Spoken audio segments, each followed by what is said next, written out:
부산시 교육감 재선거를 앞두고 선거에 나선 후보들을 만나 출마 이유와 주요 공약을 들어봤습니다. 정승윤 예비후보와 최윤홍 예비후보를 만났습니다.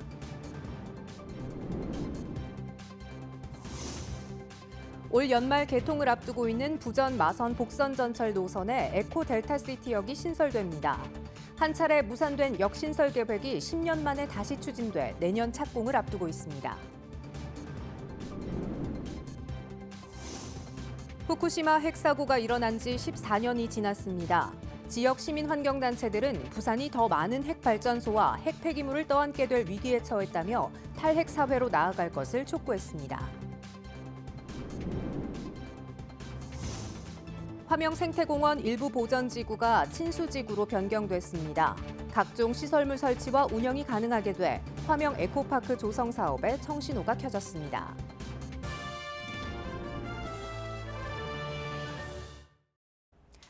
여러분 안녕하십니까? BTV 뉴스입니다. 첫 소식입니다. 4월 2일 부산시 교육감 재선거를 앞두고 선거에 나선 후보들을 만나 출마 이유와 주요 공약을 들어보는 시간을 기획했는데요. 먼저 중도 보수 단일 후보로 확정된 정승윤 후보를 김윤정 기자가 만났습니다. 안녕하세요, 후보님. 안녕하세요. 네네.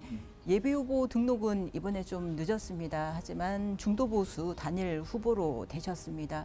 좀 막중한 책임감이 더 커진 것 같은데요. 이번에 출마에 대한 각오 한 말씀 부탁드리겠습니다. 저를 선택해 주신 부산 시민들께 우선 감사의 말씀드립니다. 지금 나라가 참 혼란스럽습니다. 우리 학부모님들, 부산 시민들 걱정이 많으실 겁니다. 이런 여러 가지 어려움 속에 결정하게 된 이유는 우리 아이들에게 정말 진실과 거짓을 구별하고 그리고 불의에 맞설 수 있는 지혜롭고 자유롭고 용기 있는 시민으로 우리 어린이들을, 우리 학생들을 대한민국의 진정한 주인으로 기르고 교육하기 위해서 이번 출마를 결심하게 되었습니다. 현재 부산 교육의 정책 중에서 가장 잘한다. 또 이거는 바꿔야 되지 않나 하는 정책이 있으면 한 가지 정도 꽂아주신다면 어떤 건가요? 잘 못한다는 건 없고 대체로 이야기를 들으면 약간 부족하거나 보완해야 될 점은 있다고 말씀을 많이 하십니다.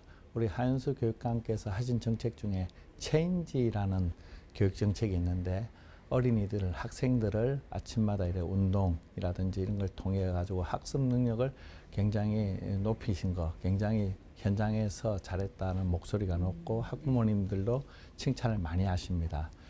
근데 저는 그거보다는 그 부족한 부분들을 좀 보완하고 싶습니다. 경제 교육이라든지 대한민국의 소중함을 가르치는 교육들 이런 부분에 대해서 보충 보완을 하면 될 것 같습니다.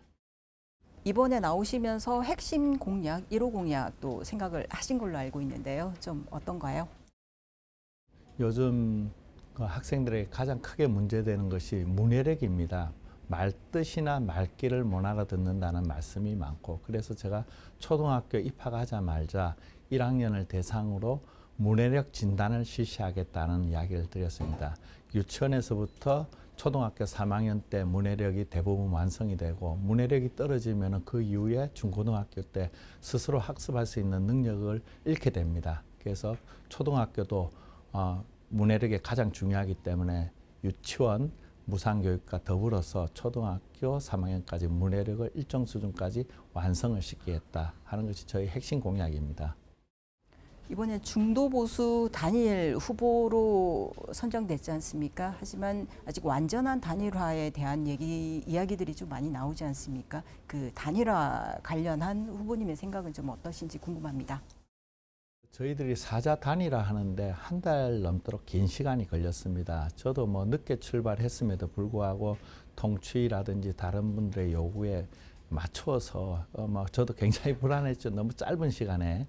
그렇지만 이 단일화가 저만의 성과가 아니고 통추위와 다른 분들이 함께 노력한 성과입니다. 그분들하고 의논도 충분히 해서 하고 사실 지금 향후 단일화 문제는 단일화하는데 다음날 단일화가 되는 게 아니지 않습니까? 그래서 그런 일정들이라든지 선거 일정들을 잘 고려해서 우리 부산 시민들의 여론과 지금 함께 했던 분들 의견 다 충분히 들어보고 결정하도록 하겠습니다. 후보님 마지막으로 마무리 발언도 부탁드리겠습니다. 부산이 인구도 줄고 경제도 굉장히 추락하면서 대한민국 제2의 도시라는 위상이 흔들리고 있습니다. 저는 그 위상을 다시 찾기 위해서는 교육이 굉장히 중요하다고 생각합니다. 부산 교육의 힘으로 부산을 재도약할 수 있도록 열심히 하겠습니다. 시간 내주셔서 감사합니다. 네, 부산시 교육감 재선거에 나선 후보들을 만나보는 기획보도. 이번에는 최윤홍 후보의 출마 이유와 주요 공약을 들어봤습니다. 김준정 기자입니다. 안녕하세요. 안녕하세요. 네. 후보님 아직 그 교육 공무원으로 한 5년 6개월 정도 임기가 남아 있는 걸로 알고 있는데요. 좀 빨리 좀 선택을 하신 것 같아요. 이번에 출마 각오 한 말씀 부탁드리겠습니다. 학교는 학생들의 인성과 학력을 길러야 됨에도 불구하고 뭐 깜깜이 교육이 있었고 또 한 가지는 뭐 하향 평준화라든지 이런 문제를 해서 학교의 경쟁력이 추락했습니다. 그리고 인성교육이 소홀하고 또 교권은 추락해서 학교 현장은 갈등과 반목이 계속되고 있는 아주 문제점이 많았습니다. 다행히 전임 교육감님께서 들어오셔가지고 이러한 혼란의 종지부를 찍고 학력 신장이라든가 인성교육의 노력을 한 결과 부산광역시교육청이 2년 연속 교육부 주간 평가에서 전국 1등을 했었습니다. 근데 이제 뭐 잘 아시는 것처럼 전임 교육감에게 좀 또 안 좋은 일이 있었습니다. 그래서 그동안 해오던 전국 1등 부산 교육을 계속 해야 되겠다라는 생각을 가지고 제가 출마를 하게 되었습니다. 현재 그러면 부산 교육 정책 중에서 이거는 정말 잘한다 하는 것과 그리고 이거는 좀 바꿔야 되지 않을까 하는 게 있다면 좀 어떤 건지 좀 말씀을 부탁드리겠습니다. 제가 두 가지만 말씀을 좀 드리면은 첫 번째는 아침 체인지입니다. 아침 체인지가 전국을 강타를 했습니다. 부산에서 시작해서 전국으로 퍼져나가고 있습니다. 또 두 번째는 늘봄입니다. 늘봄 또한 부산에서 시작해서 전국의 최우수 모델로 지금 전국을 선도하고 있습니다. 좀 아쉬운 건 다만 그 과정에서 좀 더 학교 현장과 소통을 하고 했으면 좋았지 않을까. 특히 늘봄 전용학교 같은 경우에는 정말 좋은 정책이라고 다들 이야기를 하는데 일부에서 또 반대가 있어서 다 하지 못한 부분도 있습니다. 그런 부분들은 사전에 저희가 현장과 소통이 좀 부족했던 것 같고 또 현장의 설득이 좀 부족했던 것 같습니다. 그런 부분들이 좀 아쉬움은 남습니다.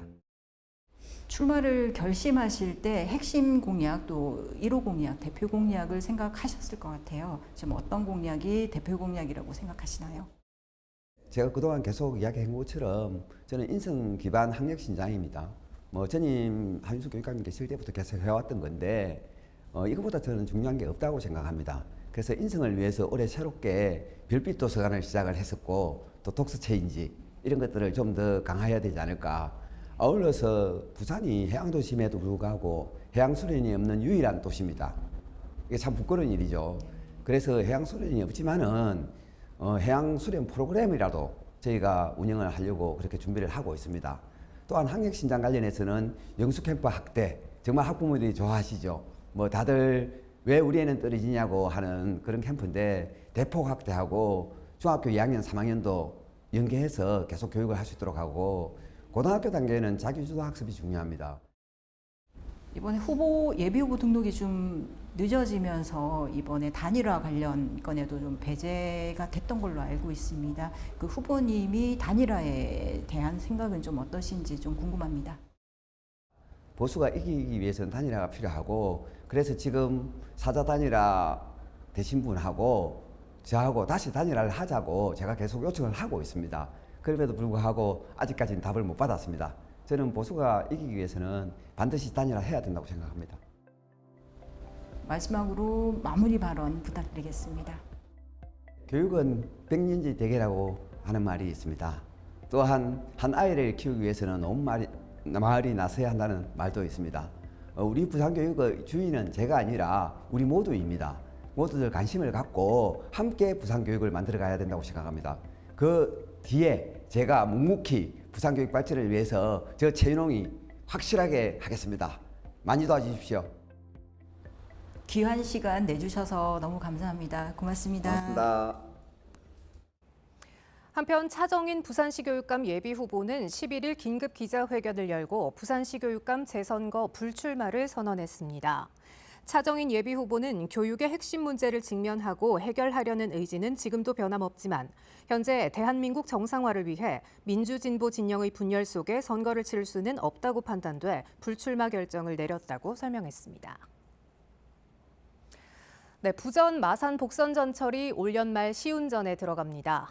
부산 구간의 경우 부전역에서 사상, 서부산 유통단지, 경마공원 등을 지나게 되는데요. 여기에 에코 델타시티역이 신설될 예정입니다. 한 차례 무산됐던 역 신설이 다시 추진됩니다. 장동원 기자입니다. 강서구 김도읍 의원에 따르면 지난 7일 국토부가 에코 델타시티역 신설을 승인했습니다. 부전 마산 복선 전철은 부산 부전역에서 창원시 마산회원구 마산역까지 이어지는 노선입니다. 신설되는 에코델타시티역은 서부산 유통단지 인근 강서 금호역과 부경 경마공원역 사이 강동동 남해지선과 접한 에코델타시티 최상단부에 놓일 예정입니다. 지난 2014년 역 신설 계획이 세워졌지만 에코델타시티 조성이 늦어지면서 계획은 취소됐습니다. 하지만 대규모 신도시 개발로 강서구 인구가 증가하고 지난해부터 에코델타시티 입주가 진행되면서 역 신설이 다시 추진됐습니다. 사업 타당성 조사에서는 비용 대비 편익이 최고 1.54로 나타났고 타당성 검증 용역 등을 거친 끝에 국토부 승인이 내려졌습니다. 에코델타시티역은 다음 달부터 실시 설계와 인허가 절차에 들어가 2026년 11월 착공, 2028년 하반기 준공할 예정입니다. BTV 뉴스 장동원입니다. 네, 3월 11일은 후쿠시마 핵사고가 발생한 지 14년이 되는 날입니다. 지역 시민 환경단체들은 부산이 더 많은 핵발전소와 핵폐기물을 떠안게 될 위기에 처했다며 탈핵 사회로 나아갈 것을 촉구했습니다. 박재한 기자입니다. 부산 지역 시민 환경단체들은 14년 전 일본 후쿠시마 제1 핵발전소가 파손되는 사고로 당시 16만 명의 피난민 중 2만 5천여 명이 고향으로 돌아가지 못했다고 주장했습니다. 방사능 피폭의 위험도 여전하다는 지적입니다. 가늠조차 할 수 없습니다. 피해 규모의 특정성을 특정할 수가 없습니다. 사고 났을 때 그 사회가 감당할 수 있느냐, 즉 사회적 허용성이 있느냐, 그렇지 않습니다. 이러한 특징을 후쿠시마 사고는 명백하게 보여주고 있고 14년이 지난 지금도 그것은 계속되고 있습니다. 그래서 핵윤리에 대해서는 엄정하고 정밀한 새로운 윤리, 핵기술의 윤리가 요청되는 것입니다. 고리 2345기 수명 연장 중단과 고준위 방사성 폐기물 관리 특별법, 11차 전력수급 기본계획, 폐기 촉구도 이어졌습니다. 부산이 지금보다 더 많은 핵발전소와 핵 폐기물을 떠안게 돼 핵발전소 인근 지역을 핵무덤으로 만들 것이라고 목소리를 높였습니다. 더 이상 부산이 히로시마와 나카사키, 체르노빌, 후쿠시마의 미래가 될 수도 있는 위험한 도시로 존재해서는 안 된다. 부산은 노후 핵발전소 고리 1호기를 시민의 힘으로 영구 정지시킨 저력이 있는 도시이다. 이 힘을 발판 삼아 정의로운 에너지 전환 도시 부산을 만들어 나가는 것이 후쿠시마 핵사고와 같은 대참사를 반복하지 않는 유일한 방법이다. 이들은 후쿠시마 사고 후 14년 동안 수습 과정에서 발생한 핵 오염수나 반출된 0.7g의 잔해는 탈핵이 왜 필요한지 보여주는 사례라고 지적했습니다. 2023년에 후쿠시마 핵오염수를 바다에 투기하는 것 자체가 국제 환경 범죄인데 이것은 그 자체 근본이 이 원전 자체의 사고에 기인한 것입니다.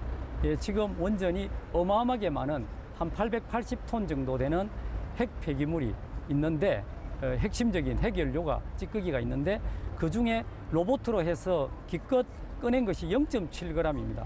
10몇 년 만에. 그리고 계속 지금 비가 내리고 하기 때문에 그 오염수가 나오고 있습니다. 오염수는 2050년 정도에 끝나는 것이 아니라 그보다 30년 길게는 100년이 돼도 끝날 수가 없는 구조입니다. 한편 2023년 8월 시작된 후쿠시마 원전 오염수 방류는 지난 1월까지 10차례에 걸쳐 이루어졌고 11차 방류도 앞둔 상황입니다. BTV 뉴스 박찬입니다.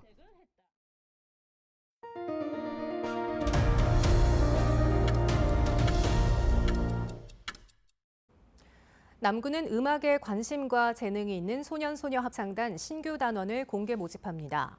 모집 기간은 오는 18일까지며 응시 자격은 남구에 주민등록을 두고 있거나 남구에 있는 학교에 재학 중인 초등학교 2학년에서 5학년입니다.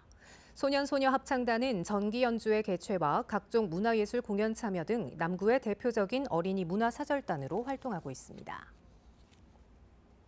수영구는 3월부터 9월까지 모두 8기수에 걸쳐 호텔 서비스 전문 인력 양성 사업을 추진합니다. 이번 사업은 여성 객실관리사와 남성 플로어키퍼를 양성해 부산 지역 주요 호텔과 인력 채용 기업으로 원스톱 취업을 연계합니다.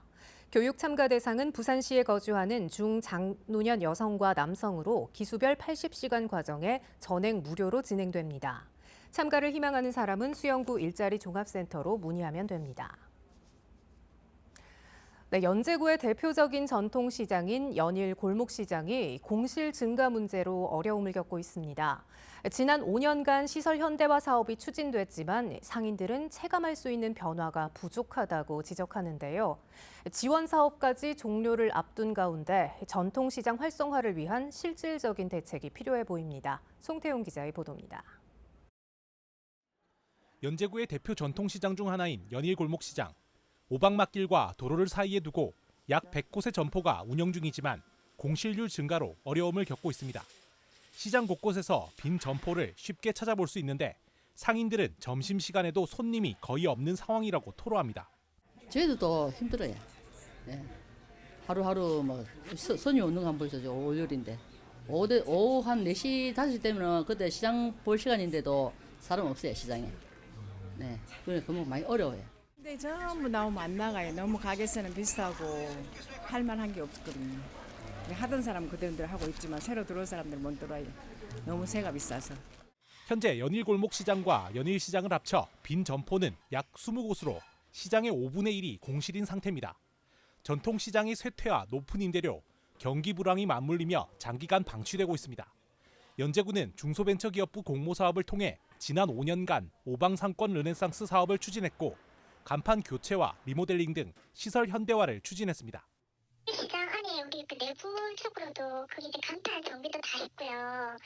매대 정비도 싹 다 해줬었고, 뭐 바닥 정비라든지, 그다음에 이제 중간에 아케이드 비슷하긴 한데, 그 지붕처럼 생긴 천막, 그 부분도 저희가 뭐 수리 수선도 여러 번 해드렸고.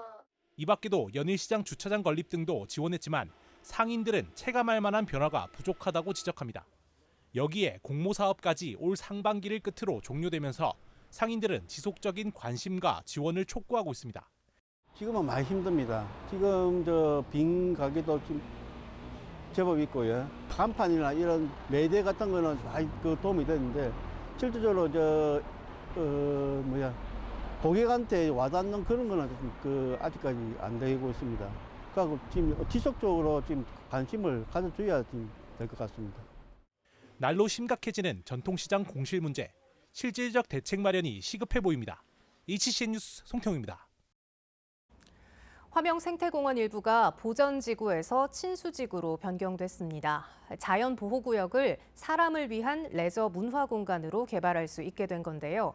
북구가 추진하고 있는 에코파크 조성 사업에 탄력이 붙게 됐습니다. 장동원 기자입니다.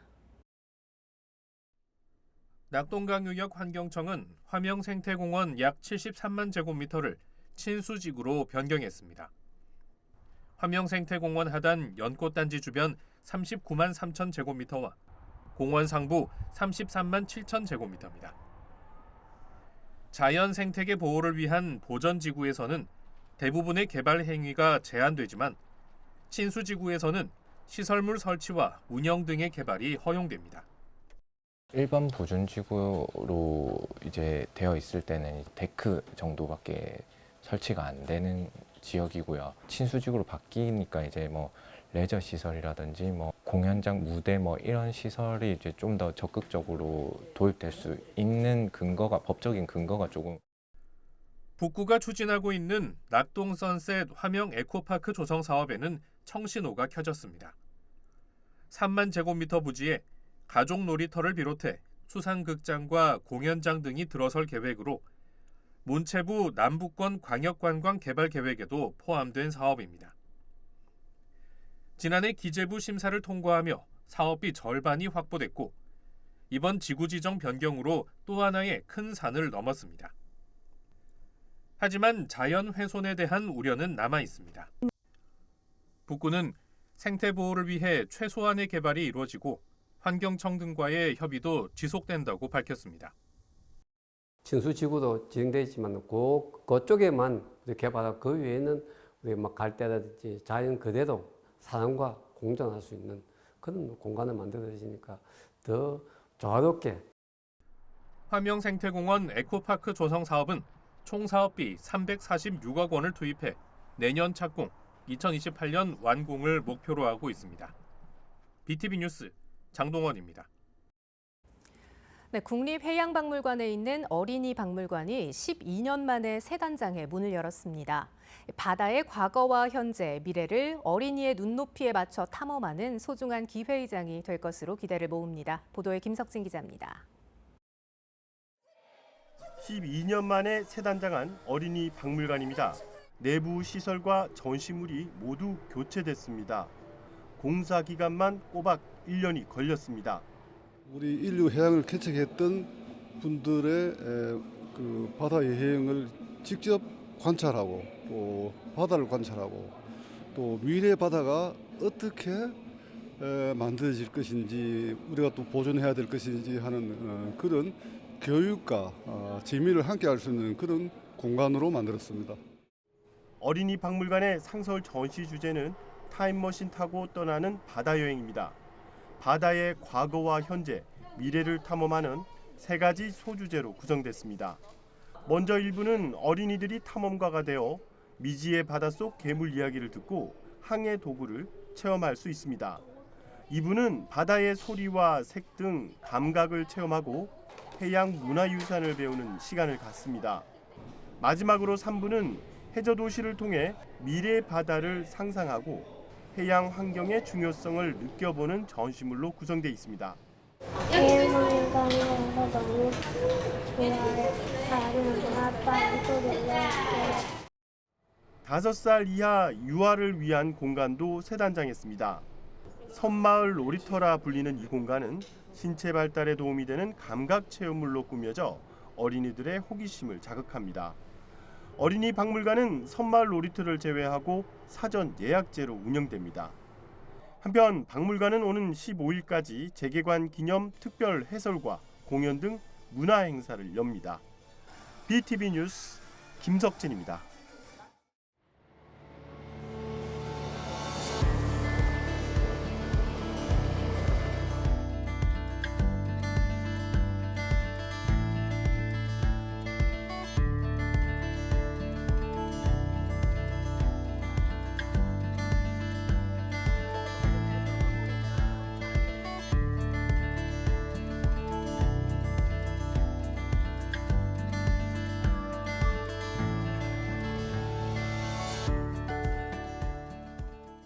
이상으로 BTV 뉴스를 마칩니다. 시청자에게 힘이 되는 뉴스로 다시 찾아뵙겠습니다. 고맙습니다.